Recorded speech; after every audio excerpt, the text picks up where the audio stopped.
couple of quick things. If anybody needs to run an experiment tomorrow, please make sure to start, if you're one that needs to start cultures, please do so today. If you need to run one, let me know also, because I'll need to pour more plates before tomorrow morning if that's the case. Otherwise, plans for tomorrow in lab are to spend the time analyzing data, and by that I mean not only trying to calculate averages, standard deviations from repeat trials, but also running any statistical test if you're able to get that far. With the goal in mind that by probably Thursday, the analysis and the interpretation is done, and now you're starting to put things together on a poster. Okay, so things are going to be pretty intense in lab between now and next week on Thursday when you have those final presentations. I would suggest planning on spending the full hour and 50 minutes in lab so that you can maximize your time during class time to be working on those presentations. But as always, it is your prerogative to decide what's best for you. So, I don't know if this is reflected in the schedule or not, but today is going to be the last day that we work on immunology. We're actually going to skip ahead or forge ahead on Wednesday. We're going to do first of 2 lectures on vaccinations. So there is a homework assignment that goes with that. I will make sure that, and Kathleen's going to come and do the lecture on Wednesday, so I'm going to be posting a couple of things from her that she sent me this morning. I will get those up by probably 2 o'clock at the latest today, just so you're aware. And then Friday will be our last formal lecture of the semester. On Friday, what we're going to be doing is talking about controversies of vaccination. And then next week is a time for you guys on Monday to be working on coming up with a mini lecture. So in groups of 3 or 4, these can be the lab groups that you have. It can be a different group of people. I'm not leaving it up to me to decide. But in groups of 3 or 4, you're going to pick one small topic. You're going to come up with a single learning objective for it. And you're going to put together a voice thread lasting probably about 5 minutes apiece, 5 to 7 minutes, somewhere in there, introducing the class to that topic. Okay, so the homework for that for next week is going to be front-loaded, as I'm expecting to see ideas and to see questions also accompanying these for points of conversation as well. I'll spend a little bit of time on Monday talking about that. But one of the things that may be beneficial is to start picking who are you going to be working with, and then also what is the topic that you're going to discuss. Okay. I think that's all that I have, but I just wanted to let everybody know about that as well as we're coming up to that. All right. Let's start out today with some questions on Socrates. So go ahead and log on. Room name that always becomes, hey, what am I supposed to type in? Here it is.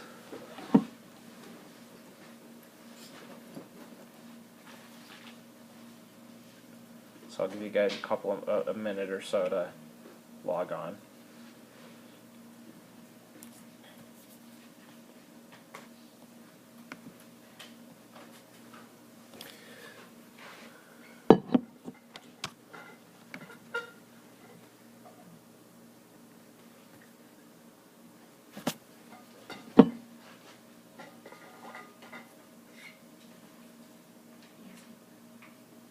Right at the top of the page, Kelly. Right at the top of the page.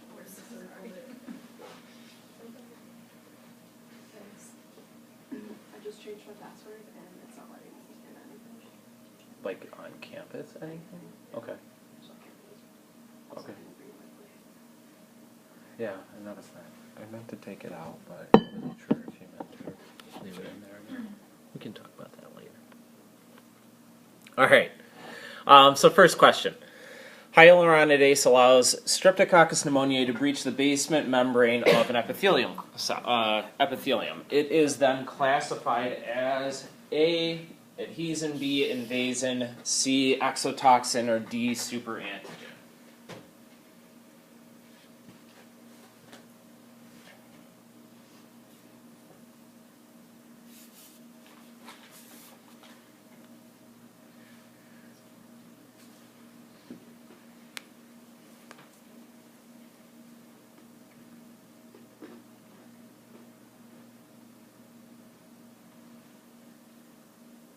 Alright, let's take a look.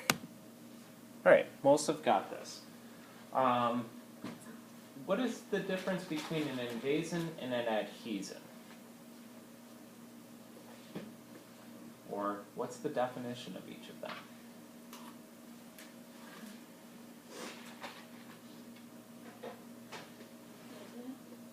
The invasion might break down the membrane or the tissue to penetrate into the Good. and get all the way down there. Yeah, and that's what hyaluronidase, for example, does. So invasions help microorganisms to either gain access into a cell. Some of the invasions are described that way, but other ones are described as allowing them to pass through more than just the portal of entry. So allowing them to spread from the site of infection.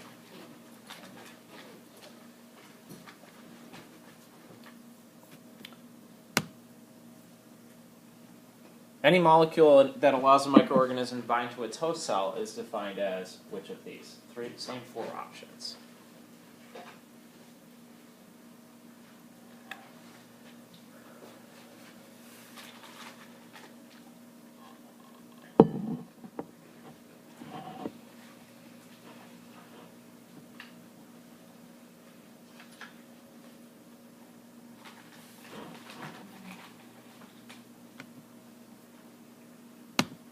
All right, good. And these, the main definition for for adhesin, anything that allows the organism to attach. Doesn't have to be a protein. Could be, what are some examples that folks noted in the homework assignment?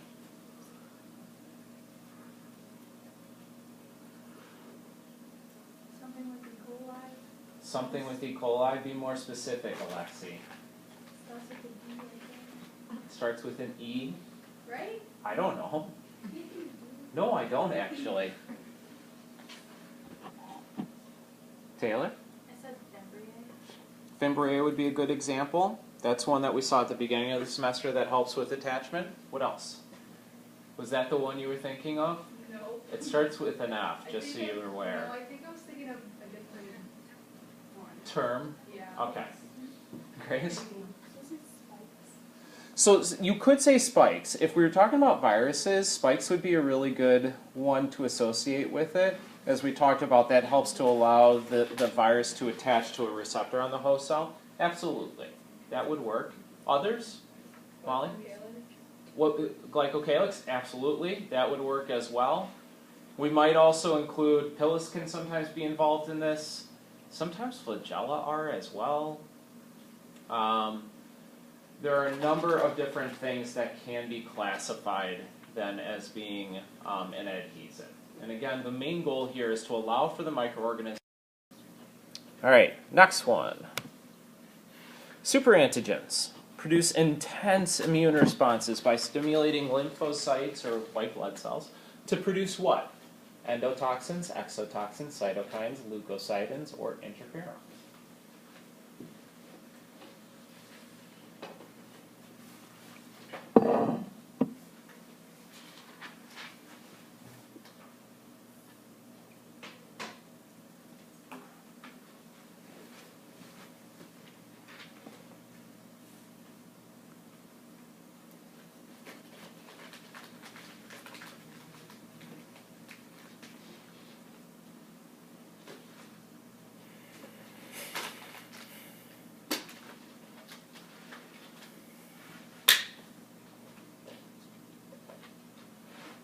Let's take a look at this one.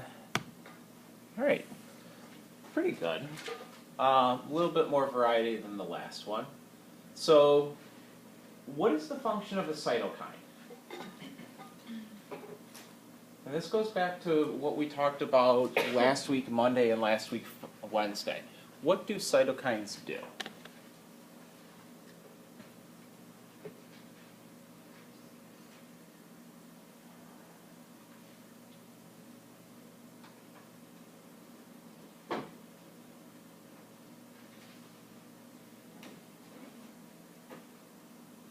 What was the question? What do cytokines do? Take a look at your notes. They wake up neutrophils from resting states. Okay, they wake up neutrophils from resting states. They also wake up macrophages. They also wake up B cells, etc. Cytokines activate the immune response. And one of the things that we haven't talked about in great detail is that cytokines can actually be quite harmful to our own cells if secreted at very high levels. Let me give you an example. 1918, Spanish influenza, incorrectly named, but the worst outbreak pandemic of influenza ever. Anybody know who particularly was which population was most susceptible to infections? It's actually people that are in this room, healthy, young adults.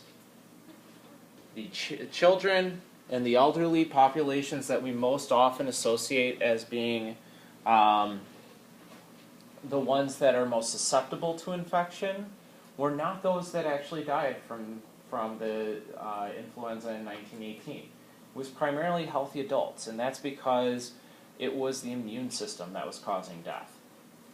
That particular strain of influenza caused what we call a cytokine storm.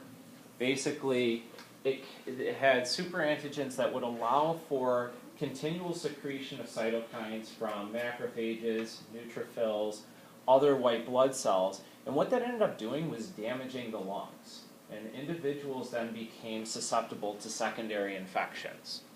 Many individuals died from those secondary infections, like pneumonia, for example.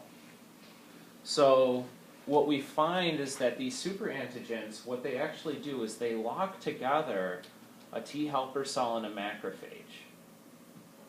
They lock them together so that the T helper is consistently secreting cytokines, which at very high concentrations, again, is going to cause cell damage. And that's the effect that we see with superantigens.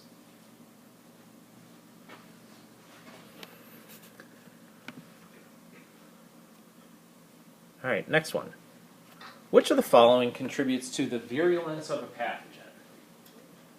Numbers of microorganisms that gain access to the host, evasion of host defenses, toxin productions, A and B, or A, B, and C.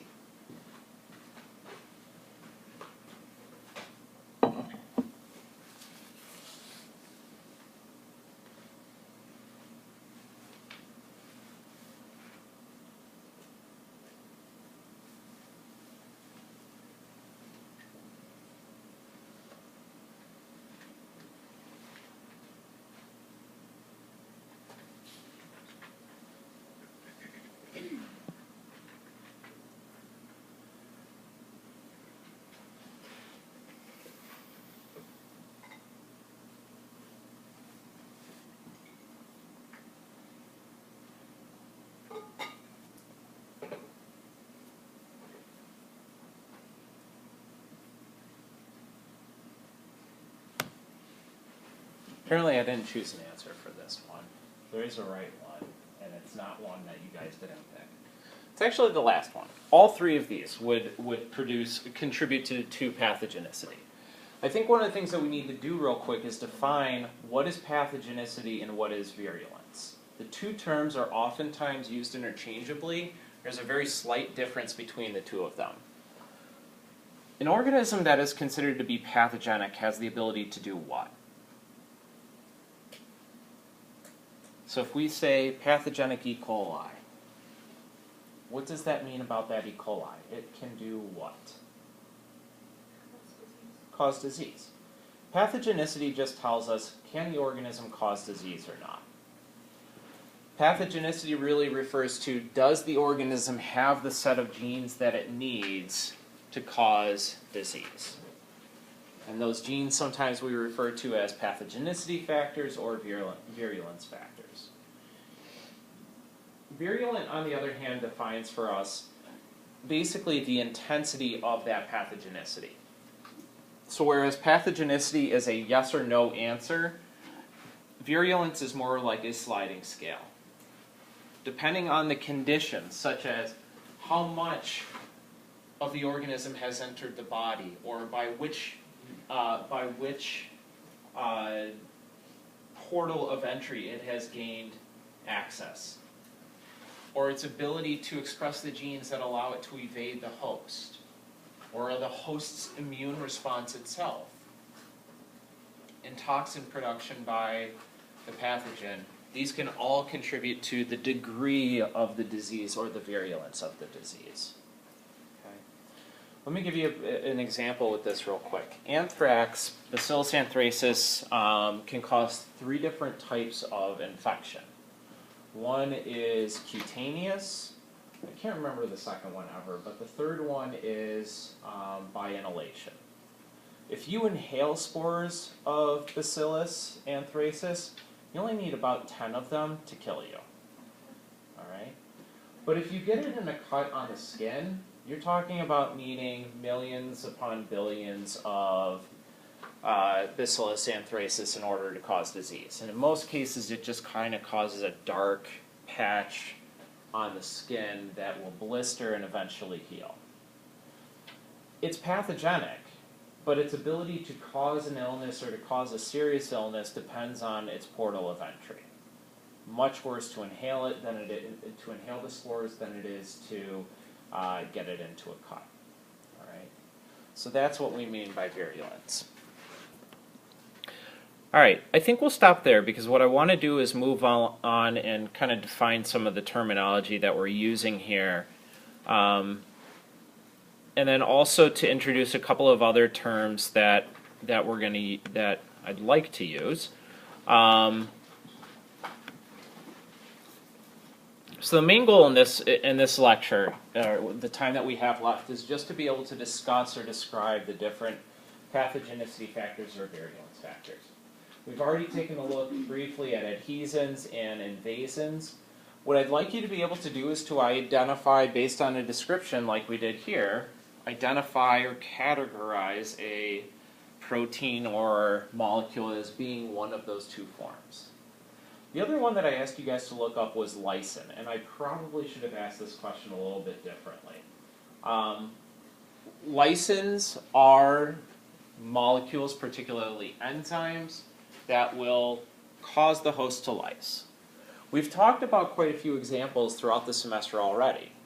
We've talked about bacterial lysins, ones that are produced by bacteriophage as a way to lyse bacterial cells. And then there are ones that are produced or secreted in our tears, lysozyme, that will also help to lyse bacterial cells. In this case, though, when we're talking about pathogenicity, we're not talking about lysins that cause the bacteria to lyse. We're talking about what does the bacteria secrete that causes our own cells to lyse. Okay, so there are quite a few of them, actually. The ones that are most dramatic, because we can see these effects very easily, are the hemolysins. So here's an example of a hemolysin. This is Streptococcus pyogenes, one that causes strep throat. It is on what we call a blood auger plate. So this plate is basically like the plates that we've used, but it's also spiked with about 5% sheep's red blood cells. And that's what gives that red color there. What you can see around each of these colonies is a halo. And that's because what Streptococcus pyogenes is doing is secreting what we call a hemolysin. It lyses those red blood cells to release what? What is a absolutely required nutrient that's found in red blood cells at high concentrations? Iron. And iron is a limiting factor for most bacteria. In the host cell, there are very low in the host, there's very low concentrations of free-floating iron. And so in order to get access to it, in order to help them grow, some bacteria will find ways to gain that iron. Streptococcus pyogenes uses 2 methods. One, lyse red blood cells. That releases huge amounts of iron and hemoglobin. 2, produce iron scavenging molecules known as siderophores. And these siderophores, we can kind of describe them as like sponges for iron. If you're talking chemistry, you might use the term, crud, it left me. Chelators. But the goal is to sop up or soak up the remaining iron. These siderophores are secreted when they come, and they will bind to the surface of the bacterial cells and then be transported back in across the cell membrane, cell wall, etc. And so this is how some bacteria can gain access to the iron. There are other types of lysins as well. So we might see, for example, leukocidins, which are ones that will lyse white blood cells. And both of those can be quite detrimental. So for example, lysing of red blood cells might lead to anemia, for example. Okay. Lysing of white blood cells is going to reduce the immune system's ability to respond to an infection. These are considered in some ways toxins. And toxins are going to be proteins or non-protein molecules that will obviously cause pathogenicity in the individual. There are a number of toxins that bacteria produce, and we can categorize toxins largely into 2 groups, exotoxins and endotoxins. And there are some clear differences between these 2 groups. So here's what I would like us to do for the next few minutes.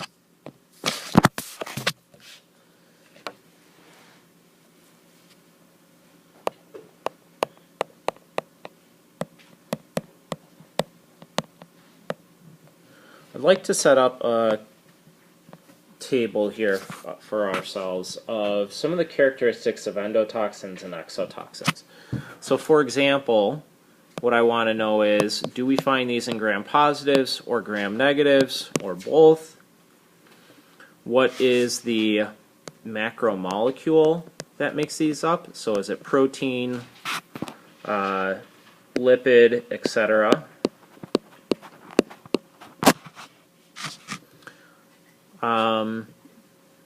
I'd also like you to be able to describe its heat stability.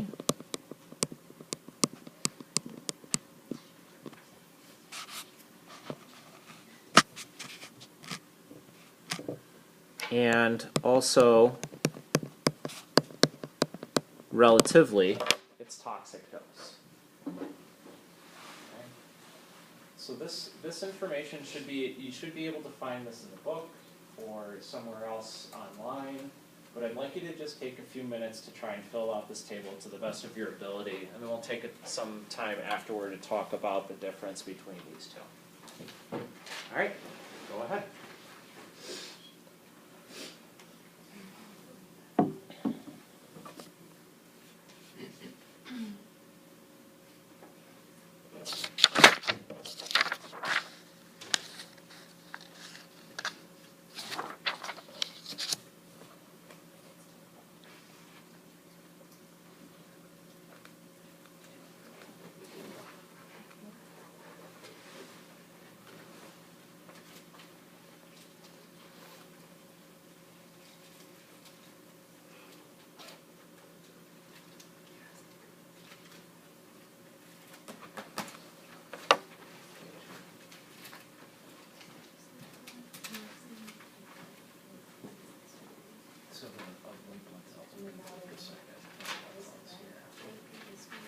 So it would be the reduction in response, or a reduction in the ability of like neutrophils, for example, to respond to an infection, just because you have lower concentrations of cells.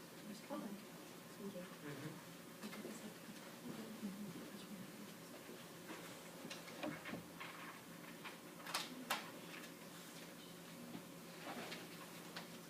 What category did the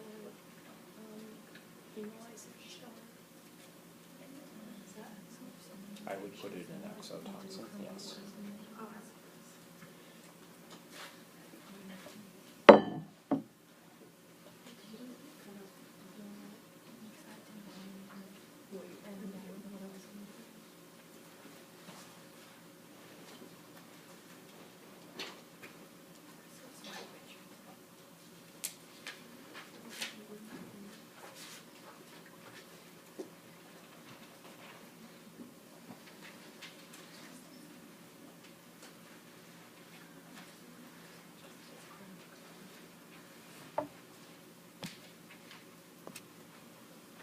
Which of these will we find only in gram-positive, or sorry, which of these will we find only in gram-negative bacteria?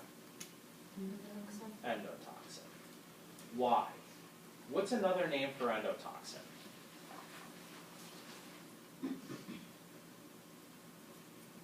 Or what is endotoxin? Maybe.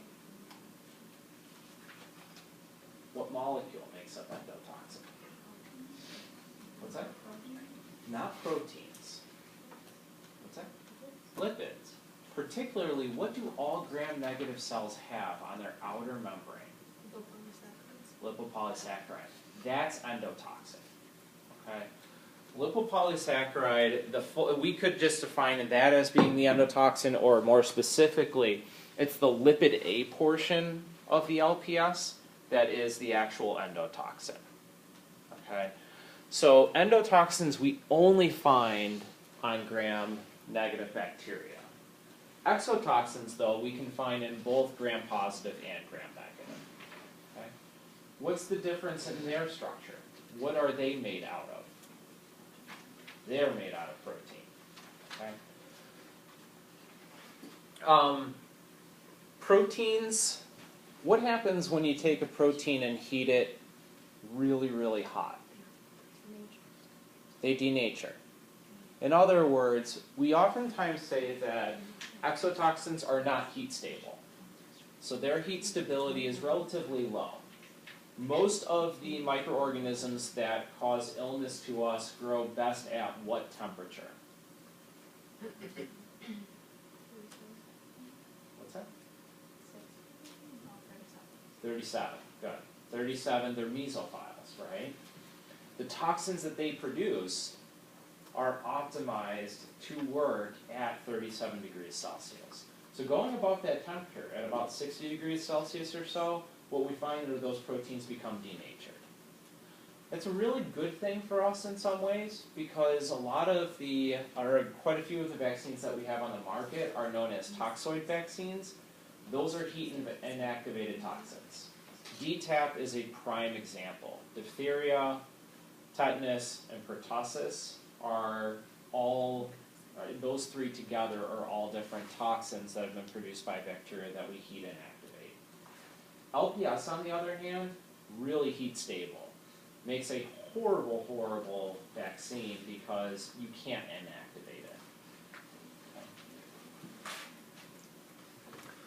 The last thing to pay attention here is the toxic dose. So, of these two, which would we consider to be more toxigenic or worse?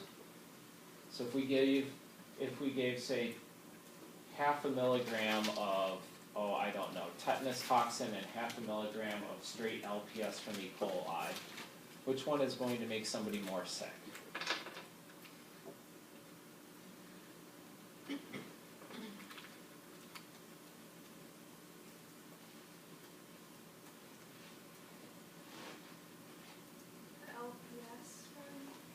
Unfortunately not. It's the other one. Exotoxins are more toxigenic. In other words, their toxic dose is really low. We're talking about nanograms per kilogram of body weight. So, I think I calculated about 1.5 years ago that you would need about a 1 liter culture of Clostridium tetanus and isolate the tetanus toxin to kill meat. That's about all you need. Okay? Nanogram concentrations that you need per kilogram of individual. On the other hand, endotoxins, we're talking about maybe 1 milligram, 2 milligrams required to be toxigenic per kilogram. So in other words, exotoxins are about 100, maybe 1,000-fold more toxic based on concentration than our endotoxins. Some of the illnesses or some of the viruses that we've seen throughout the semester, such as Clostridium botulinum, Clostridium tetanus, even Vibrio cholerae, are all examples of organisms that produce toxins. And these organisms don't even need to be replicating inside the host body to cause illness. Because it's not their replication that causes the illness, it's the toxins that they're producing beforehand.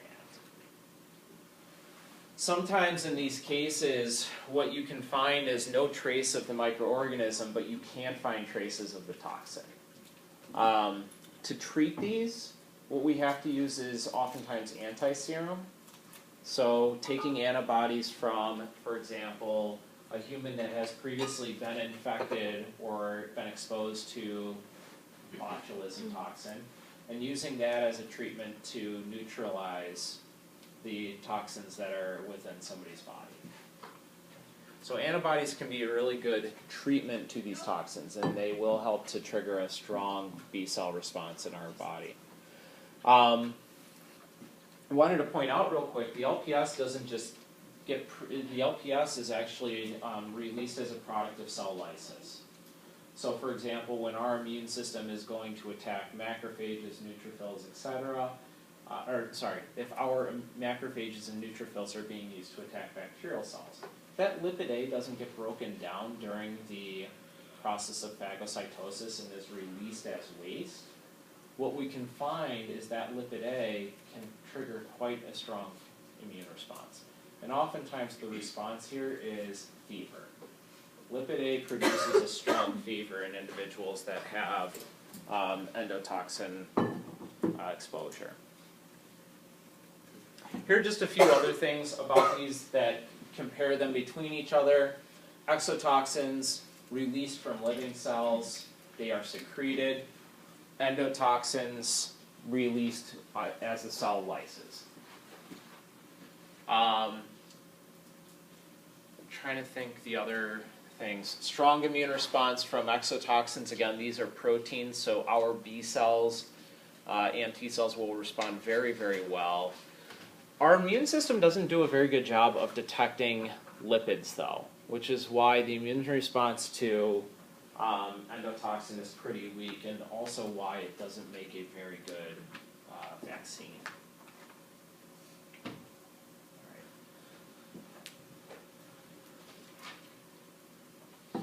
I just wanted to point out a couple of specific examples. Oh, Molly, go ahead. Can I ask you a quick question? Absolutely. When it says fever, does that mean it causes fever or it's killed by fever? It causes fever.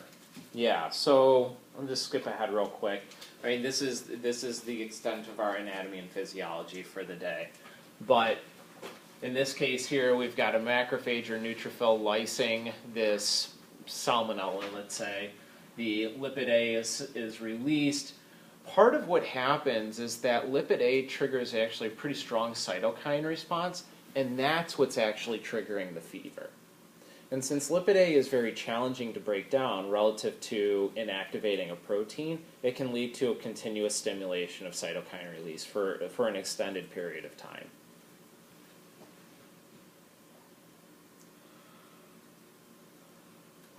The examples that we are probably most familiar with are those that cause upset tummies and neurotoxic effects. So flaccid paralysis or rigid paralysis as a response to exposure to tetanus and botulinum toxin, both produced by Clostridium. Clostridium difficile, C. diff, will also produce toxins, which leads to some of the effects that we see in the gastrointestinal effect with it. And we've got other enterotoxins as well, or toxins that are going to cause gastrointestinal distress. Primary one would be Vibrio cholerae. There are other examples as well, though. All right. I think, if I'm not mistaken, that's really all I wanted to cover with these. Let me just see if there's anything else I'm missing real quick. These aren't the only virulence factors that we've talked about. We've actually talked about other examples in the past week and a half or so. So for example, streptokinase, we mentioned, is an enzyme that helps Streptococcus pyogenes to escape from blood clots. We talked about that in the context of immunology and how that will reduce the ability of the immune system to control that infection. But also, we could consider it to be an invasion. We could consider it to also be a virulence factor or a pathogenicity factor. In the same respect, coagulase, produced by Staph aureus, we talked about prevents phagocytosis. That is another virulence factor that doesn't necessarily fit nicely under one of the categories that we've talked about. But we saw examples where without coagulase, Staph aureus doesn't cause as extreme of an illness as it does when it does produce coagulase. So that would be an example of another virulence factor as well. And then the last one, which we've kind of covered here, I think Molly, you brought up glycocalyx. Capsule is another great example of another great example of a pathogenicity factor. And we've seen it not only in the context of adhesion, but we've also seen it in the context of avoiding phagocytosis as well and avoiding the immune system. So I think one of the things to point out here is that some of these virulence factors allow for entry and access to particular nutrients, and some help to avoid immune detection. Okay, and it's a balance of these that helps to produce the disease overall. All right, let's finish up with a couple of questions to work through real quick. We'll focus on the toxins.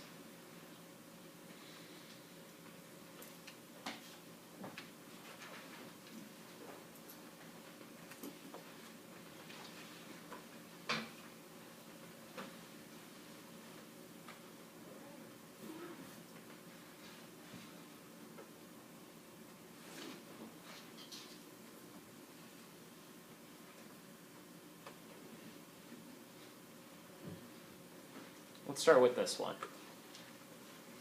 So IgA, or immunoglobulin A, in other words, an antibody, is embedded in mucus secretions, and it's first encountered by Streptococcus pneumoniae in the nasopharynx. This one actually has nothing to do with toxins.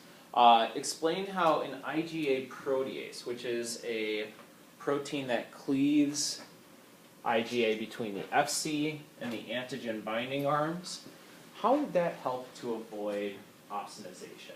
So this actually goes back to something that we discussed on Friday.